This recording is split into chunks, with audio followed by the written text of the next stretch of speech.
Hey guys, just making a follow-up video on some of the more popular videos I've uploaded on the Model 3 Performance. Just trying to make a few videos on my timeline of ownership to kind of help people out, inform people of Tesla's electric cars in generals, get some of the misinformation out of the kind of cloudy, murky waters a little bit.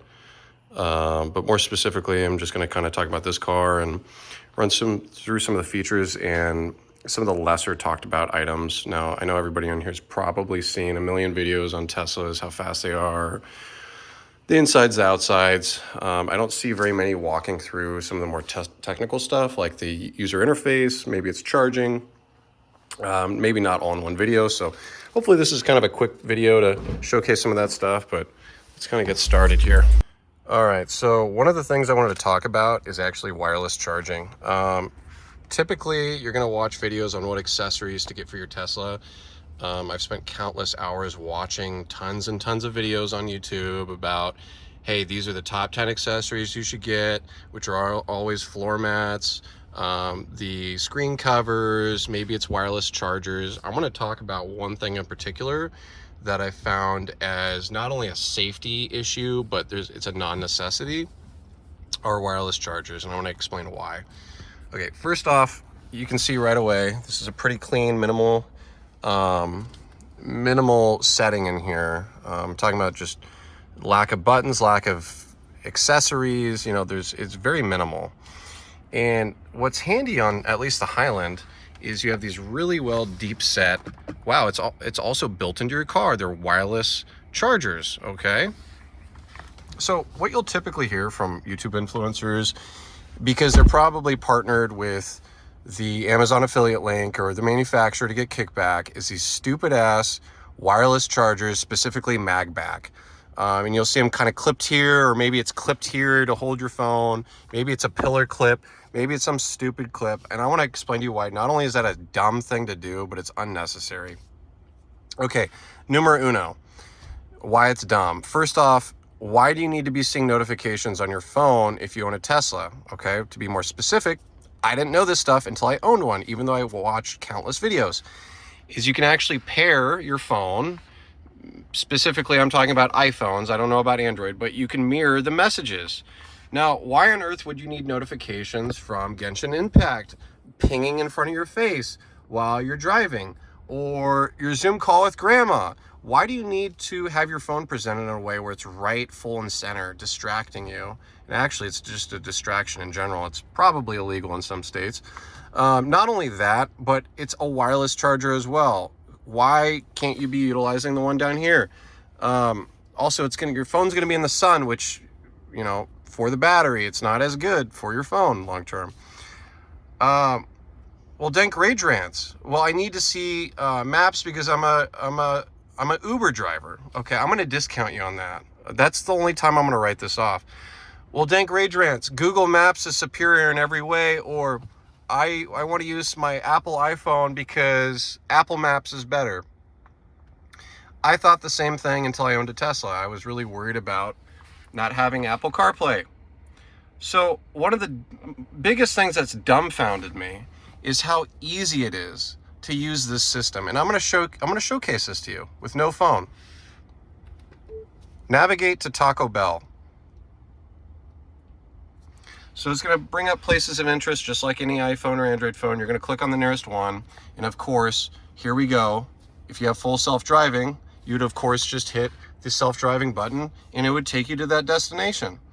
Anytime you wanted to use Google Maps or Apple Maps on your phone, it's not going to only not be able to let you use self-driving, but you're also not going to have plugged in data for the nearest superchargers along your route. Not only that, but I don't know what Google or Apple Maps offers over this mapping system. Well, Dank Rage Rants. There's no cool satellite view. Well, guess what, guys? What I found out last week on one of my trips I took is there's a way to enable a satellite view on here. Voila! I didn't know that until last week with fiddling around with the screen. So I'm still learning about some of this stuff. So there's that. I would just stay away from wireless chargers. Not only do they look stupid, but you're going to have a dumb wire routed around here, and it's just going to look not good. And don't be an asshole and have your phone out while driving. even up here, I mean, what kind of notifications are you needing to see while driving anyway? I mean, holy crap, man. Is your life that busy where you supersede anybody else on the road for notifications and just endanger people? All right, so that's number one I wanted to talk about. The second thing is how intuitive the interface is. So one thing that is showcased on YouTube a lot is, you know, walkthroughs or how to use the Tesla app. Now, I'm not going to go into detail of every single item on here, but think of it like an iPhone or Android phone.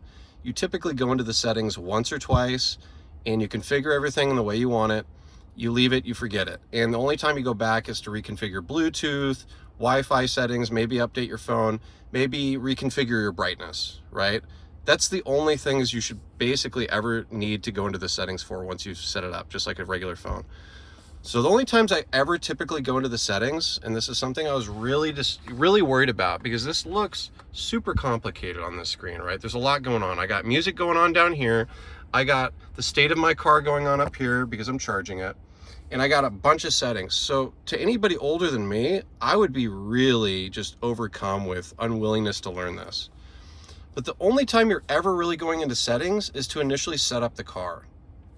Outside of that, I go in here to sometimes adjust the light color in my car, you know, from blue to purple to green, whatever, cool. And sometimes I'll go in here and I'll change some of the settings so I can configure a new horn sound or something. But ultimately, the only time I'm ever going in here is to initially set up the vehicle, or when my wife gets in, her profile, she'll sometimes like to mess and just reconfigure stuff.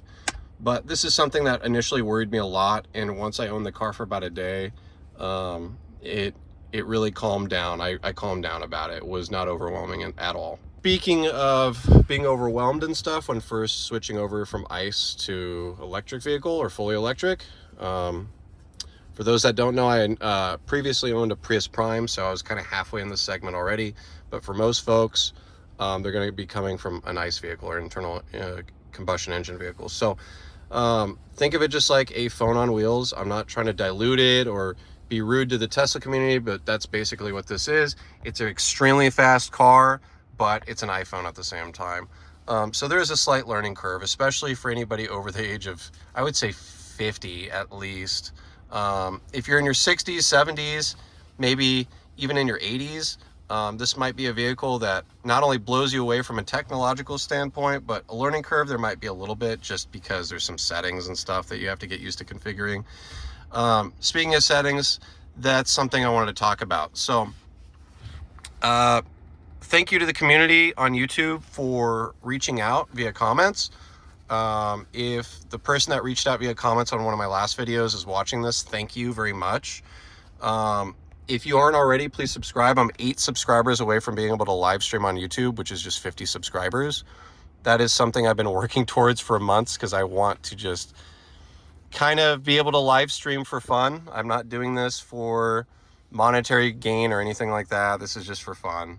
I think live streaming would be a lot of fun. So if I can get 8 subscribers, that'd be really cool. That's all I want. I don't even want any more than 50, to be honest. So with that out of the way, I wanted to reach out to the person that shouted me out in a comment and said, hey, what kind of charger are you running? I'm running a level 2 charger in my garage. But regardless, they specifically asked about amperage. And I wanted to talk briefly about the charging. This is something I have not seen on YouTube. So do not click off this video if you're still watching this. So you guys have all probably seen, hey, don't charge past 80% on a daily, all yada, yada, yada. I'm not even going to talk about that. I'm going to talk about amps. And any video I typically watch, and they do talk about this, they say, hey, just leave it at the stock setting of amperage and forget about it. Don't deal with it. Don't touch it. So I am running a level 2 Emporia home charger up here. And I set this up myself, and I'm running it on 240 NEMA 1450, I believe. Now, I didn't do the conduit or anything like that. I just installed the charger. It doesn't take too much knowledge to be able to do something like that. But regardless, I initially, when I bought the car, I left it on the highest amperage draw, which I believe was 43 amps. Now, unbeknownst to me, I'm not an electrician, so I wouldn't be, knowledgeable on this, but I left it at the 43 amps.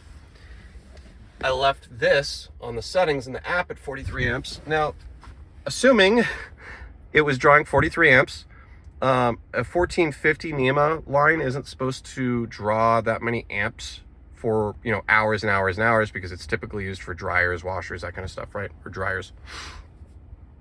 So they said, hey, the max amperage you want concurrently over like a long period of time would be 32. So I changed that back to 32. Now it's going to affect my charging rate at home, which who cares, because everybody has to sleep. So if it takes a few extra hours to charge, which I don't know if it does or doesn't by changing that. Anyway, I changed it. So I feel a little bit better at night now, knowing that I'm doing that correctly. So thank you to the gentleman or woman that reached out telling me to do that. The last thing I want to mention, I got to get out, unfortunately, of my car to be able to talk about this. I'm actually charging my car right now, so this is perfect. Teslas don't come with a charging cable. Now, the cable you guys see here is from my home charger, and then I'm going to tell you a secret. I kept my charger for my Prius Prime, so that's actually a backup charger. It's in my trunk somewhere. But I want to mention this. So my vehicle came with, and you can't tell, this is an adapter on the front. This is a NACS being the Tesla, to J117 adapter, I believe is what it's called. Correct me if I'm wrong, but basically all Teslas, at least Highland versions, come with this adapter. Fun fact, to charge at any charging station, like at my job, I need to have this adapter on me. So I have to use it for my house, but I also need to go on Amazon and order another one for my other charger, which I have, which I should probably check to make sure I still have it in here, which it's right here. You can see this is my Prius charger, or at least the one I took from the car when I traded it in. And you can see this isn't obviously going to work to charge it. And this just runs off 120, and I can plug it in at work. But I need to go on Amazon to buy one of these adapters, and they could be pretty pricey. I think they're all the way up to about 80 bucks, but I think the one that I found on Amazon is about 40. But regardless, little tiny nickel and dime things. They do include one of these adapters, but Teslas, to my knowledge, at least on the Highlands, don't include an actual charging cable, and you'd have to purchase one of those. That could be a couple $100, or if you decide to go level 2, it could be upwards of potentially $1,000. But I think Tesla sells their wall charger for $500-600. Really, outside of that, I just want to thank everybody for watching. And if you haven't already, just subscribe. I'm not asking everybody to indefinitely subscribe, but if I can just get 8 more subscribers to make it to 50, and I can start live streaming for my own enjoyment and hopefully some other people, that would be awesome. But like, subscribe, comment if you want to. I'm not trying to push my agenda, but just 8 subscribers, that's all I'm asking for. And appreciate you guys for watching. And if you're still watching after this point, I'll be making a few more videos on this car if I get some more, viewership. So appreciate you guys again. Thank you.